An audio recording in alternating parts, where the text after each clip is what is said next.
નમસ્કાર, હું છું પ્રિયા અને તમે જોઈ રહ્યા છો જનતા કી જાણકારી ન્યૂઝ।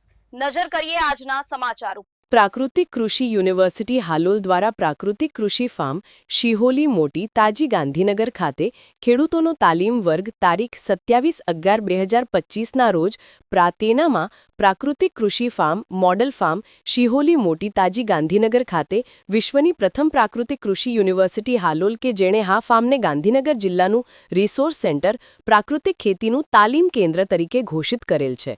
આ કેન્દ્ર ખાતે ગાંધીનગર જિલ્લાના દહેગામ ગાંધીનગર માણસા અને કલોલ તાલુકાના પ્રાકૃતિક જૈવિક જંગલ કે અન્ય ખેતી કરતા હોય અને જેમને પ્રાકૃતિક ખેતીમાં રસ હોય તેવા ખેડૂતોને આ ખેતી પ્રવૃત્તિમાં રસ ધરાવતા કરતા કરાવવા માટે વ્યાખ્યાન અને પ્રાયોગિક ધોરણે સ્થળ ઉપર દેશી બીજ અને દેશી ગાય આધારિત ઘન જીવામૃત બીજામૃત જીવામૃત વાફસા આચ્છાદન અને મિશ્ર પાકનું સ્થળ પર નિદર્શન અને તાદૃશ્ય વર્ણન દ્વારા 8મો એક દિવસીય તાલીમ ગોઠવવામાં આવેલ, જેમાં અંદાજે 30 કે તેથી વધુ ખેડૂતો ઉપસ્થિત રહેલ હતા।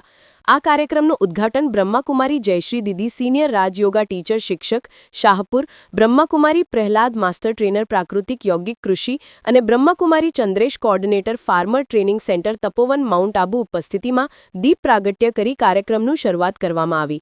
મહાનુભાવો અને ખેડૂતો દ્વારા પ્રાકૃતિક ખેતી અંગે વિવિધ માર્ગદર્શનમાં નરેન્દ્ર મંદિર ગાંધીનગર દ્વારા પ્રાકૃતિક કૃષિ વિશે વિગતથી ચોકસાઈભરી બાબતો જણાવવામાં આવી। અહેવાલ રસિક વેગડા।